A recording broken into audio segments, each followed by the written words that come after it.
né, na GTT, como cuidar deste hóstel e saber lidar, como lavar a GTT para não obstruir, cuidar, né? Então, todos esses cuidados assistenciais está dentro do serviço de home care, tá? Então, o que é feito, né, dentro dessa situação, né? Principalmente é o cuidado com o familiar, certo? Agora, lógico que às vezes existem alguns entraves aí dentro desse home care.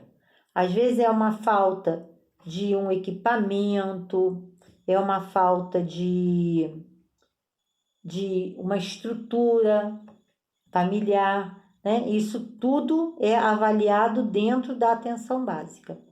Então, a estratégia saúde da família, ela acaba tendo um papel relevante no serviço de home care, né? O acompanhamento pelo técnico de enfermagem, pelo enfermeiro, pelo médico e por toda outra equipe multiprofissional que eu acabei de falar para vocês. Então, a gente precisa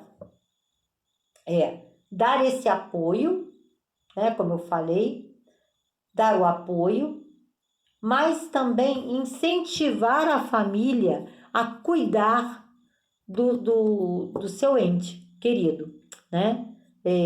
De todas as suas formas. Por exemplo, se ele é um paciente com GTT, como que ela vai cuidar, tá? Então, a gente precisa passar essa autonomia para a família e para seus cuidadores, né? Para os seus responsáveis. Então, essa também é uma das funções, né, do profissional da estratégia saúde da família em relação ao home care. Também existe uma outra situação aí bastante complicada, que é justamente o custo, às vezes, de um cuidador. Porque muita família não tem condições de cuidar do seu paciente, do seu parente, né? E quer contratar um cuidador. E às vezes não tem também a questão financeira para bancar um cuidador. Por isso a estratégia saúde da família, ela dá o apoio, mas tem que deixar bem entendido, né? E é bom deixar que a estratégia da saúde da família, ela dá apoio, ok? Ela não fica com o paciente 24 horas. A gente vai na casa, né? E dá o apoio. Ensina a dar um banho no leito. Ensina que eu tenho que ter a prevenção de pneumonias, de broncoaspiração. Eu dou todo esse apoio. Porém, eu não posso estar 24 horas dentro daquela casa. Bem? Lógico que ainda existe também a situação de cuidados paliativos, né? Eu falei aí de câncer, principalmente, né? A gente precisa passar para os familiares, né? O conceito da paliatividade, fazer com que essa família entenda, né, que a paliatividade, ela não é opcional, ela acontece. Então, essa família tem que estar estruturada para qualquer momento ter a situação, né, da perda desse parente a nível domiciliar. Então, quem que dá o apoio? A estratégia saúde da família, né? Então, tudo isso é acompanhado pela estratégia saúde da família. Agora, de que forma que é feita, né, essa assistência domiciliar? Como que é feita, tá? Primeiro, temos que entender que às vezes temos algum entrave nesse acompanhamento. Bom, vamos chegar lá, tá? De que forma que eu tenho que dar esse apoio? Bom, como que é o meu processo? Como é que é o meu passo a passo? O paciente, ele vai para casa. A estratégia saúde da família, ela é acionada. Olha, meu parente está lá na casa. Então, quem que vai em primeiro lugar? Tá? Ele já vai com uma lista de encaminhamento, com as necessidades que ele necessita, de oxigênio, cama, né? Monta-se a estrutura domiciliar e vai o agente comunitário verificar primeiro quando esse indivíduo vai para casa. Segundo, o técnico de enfermagem, ele faz a VD também, para saber quais são as necessidades dele enquanto dar assistência.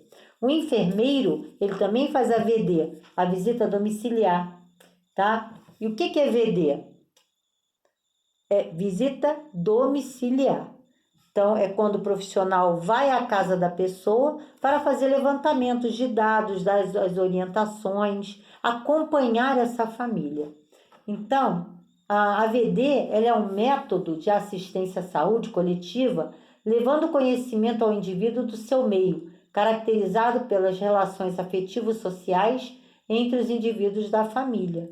A visita domiciliar ela é um conjunto de ações de saúde voltadas para o atendimento, tanto educativo como assistencial, tá? E como é realizada no âmbito domiciliar, ela proporciona uma dinâmica nos programas de atenção à saúde.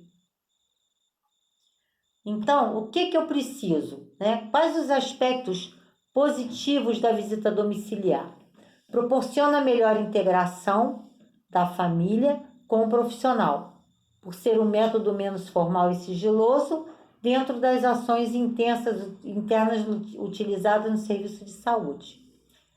Possibilita maior liberdade para os clientes e facilita a adequação do planejamento de assistência, tá? Então, a partir do momento em que o enfermeiro, né, ele vai e faz aquela visita junto com o médico, junto com a equipe multidisciplinar, traça-se um plano de cuidados terapêuticos.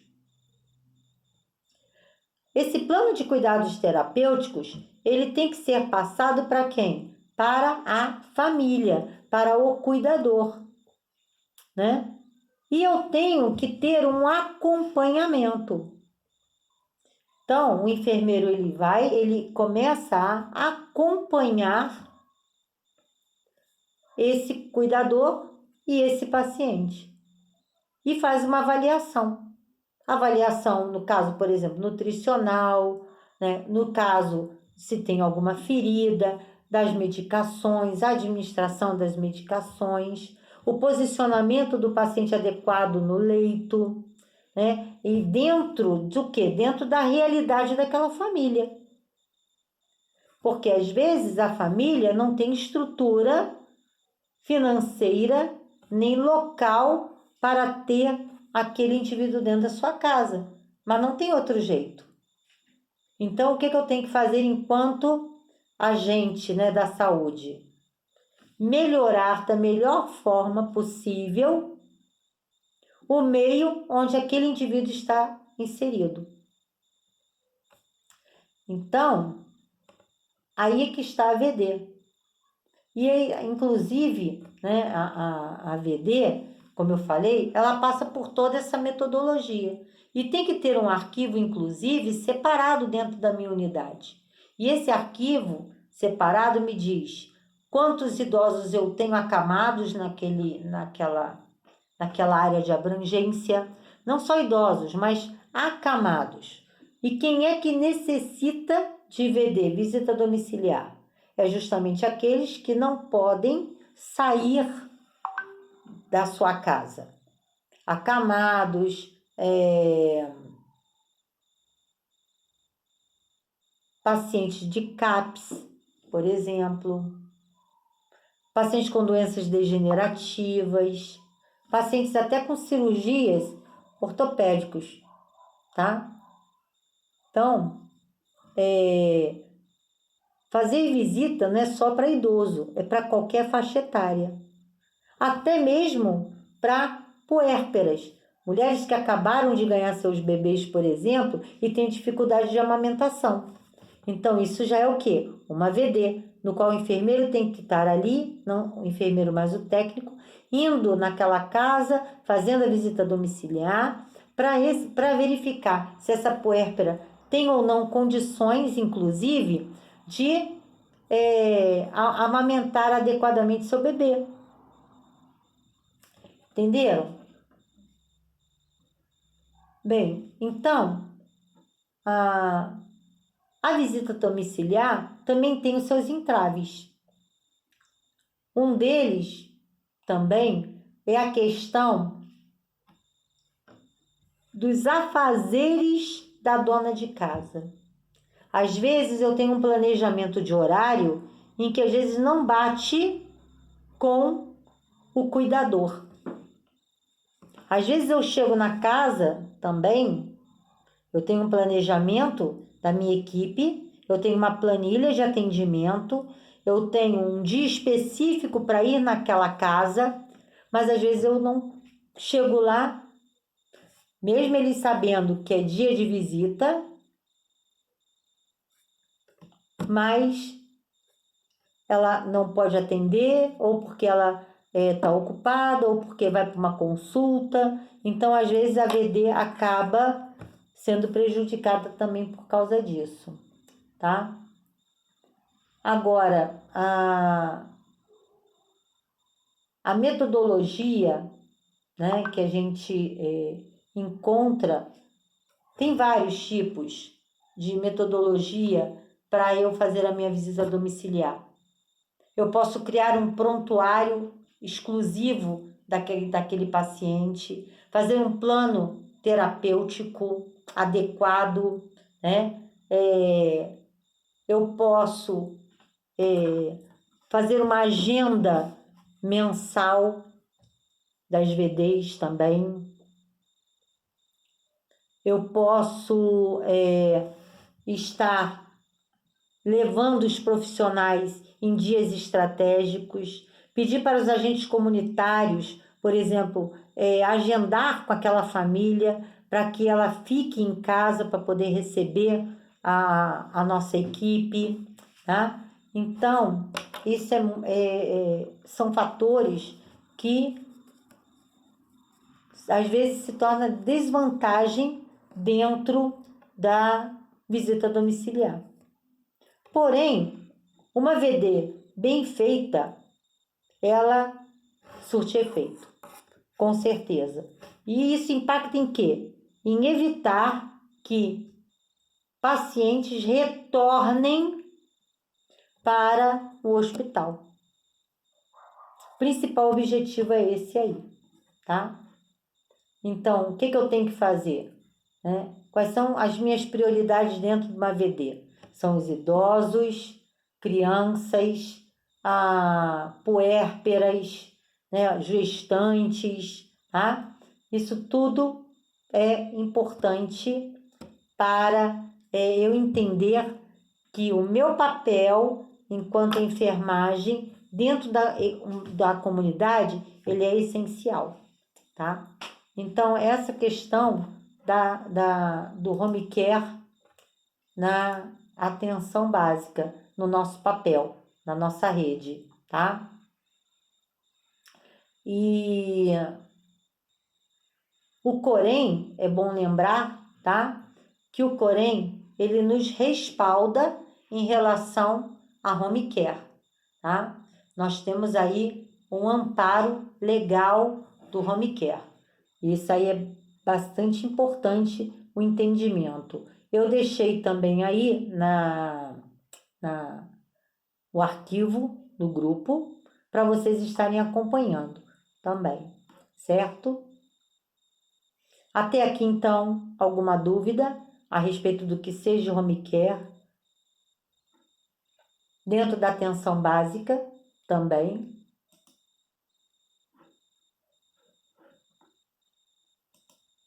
Agora,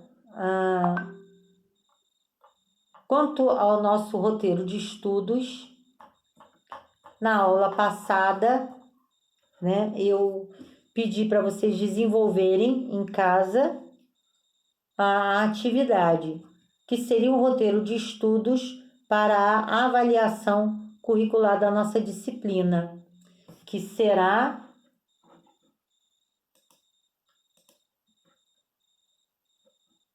na próxima semana, na próxima sexta-feira, tá? Bem, como que será a avaliação? A avaliação, ela é postada na plataforma, tá? E vocês terão, se bem que eu vou explicar isso no dia, mas vocês terão 7 dias para fazer a prova. Então, no dia 3 de maio, eu abro a plataforma, né? Eu autorizo a vocês entrarem para fazer a prova. A prova, ela é de múltipla escolha, geralmente, e é lógico, tem que ter apenas uma resposta, e automaticamente, quando vocês terminam a prova, vocês já têm condições de saber a nota de vocês, tá? E vocês têm 2 tentativas. Então, por exemplo, eu vou ativar a minha prova. Ativei a prova e aí vocês vão entrar para fazer a prova. Eu vou postar, pessoal, a prova está na plataforma.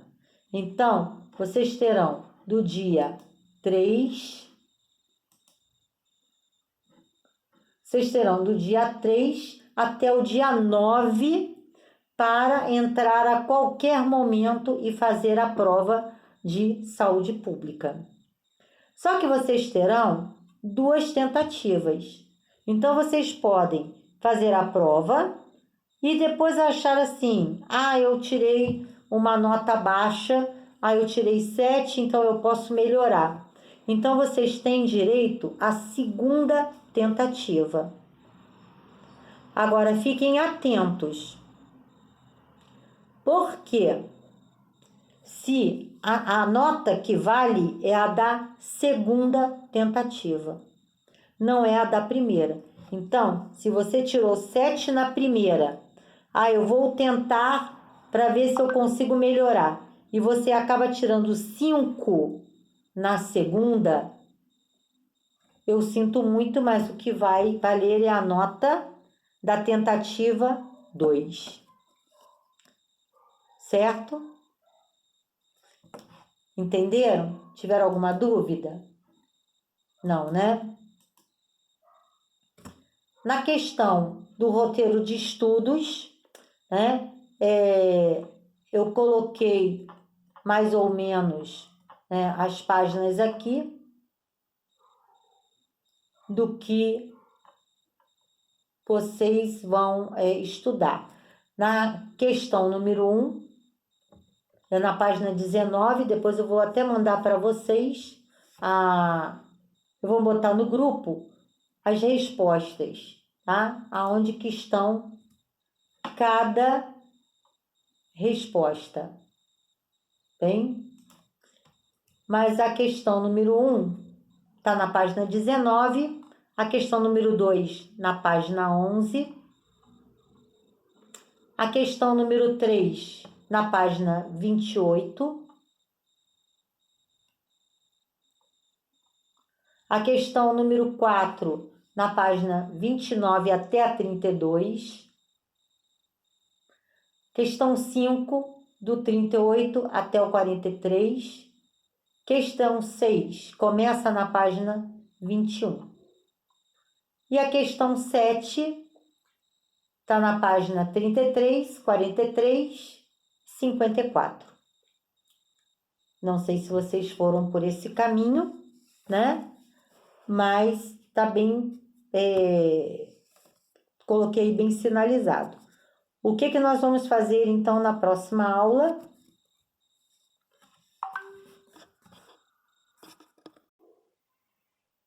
Bom, retornando, pessoal, é só esse finalzinho, né? Mas o que eu queria passar para vocês, tá? Que interrompeu a reunião, né?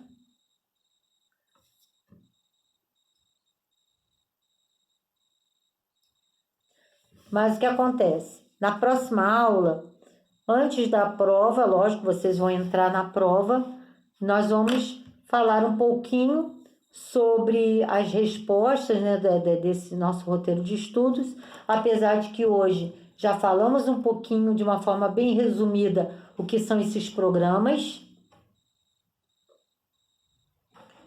né? Nós falamos aí um pouquinho, então vamos basicamente falar então na próxima aula sobre a rede de frios,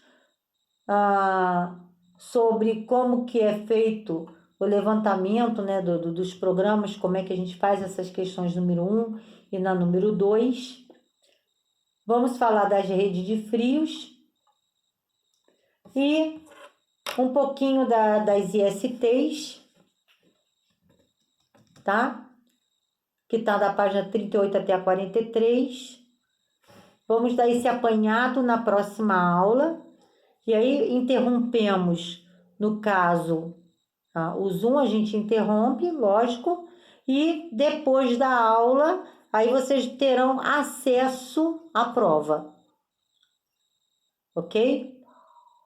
E aí vocês vão poder, a prova vai iniciar às 21 horas e encerra na próxima quinta, dia 9, deixa eu ver aqui se o calendário está certo. Então, a prova iniciará no dia 3 de maio, 21 horas, e ela termina no dia 9, às 21 horas. Bem, depois disso, dia 10, eu venho aqui com o resultado para vocês, a nota de vocês e para encerrar a nossa disciplina. E aí, quem ficou de recuperação, espero que ninguém fique de recuperação, né? Mas se alguém ficar de recuperação, aí eu abro a plataforma para a prova de recuperação. No dia 10, tá bom? Essas perguntas serão, então, para ter uma base na prova? Exatamente. Exatamente. As perguntas é a base da prova para vocês. Basicamente está a matéria toda ali, né? Mas é tudo que está na apostila, ok? O material que eu mandei para vocês, slides, tá? Foi apenas apoio pedagógico, né? Acrescentei algumas coisas, mas basicamente é o que está na apostila. Então, vocês podem estudar. Peguem o exercício que vocês já fizeram, né? O roteiro, tá? E aí também, sábado, na próxima semana, vou passar para vocês a nota de vocês, dos trabalhos que vocês me enviaram, né? Tudo direitinho para a gente poder fechar as notas. Combinado? Alguma dúvida?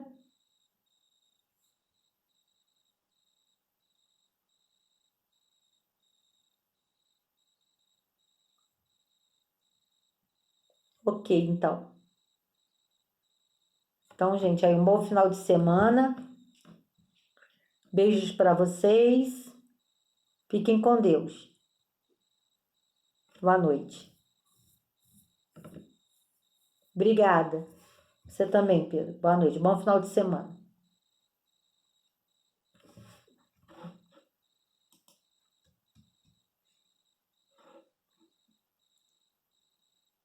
Boa noite, Tayane.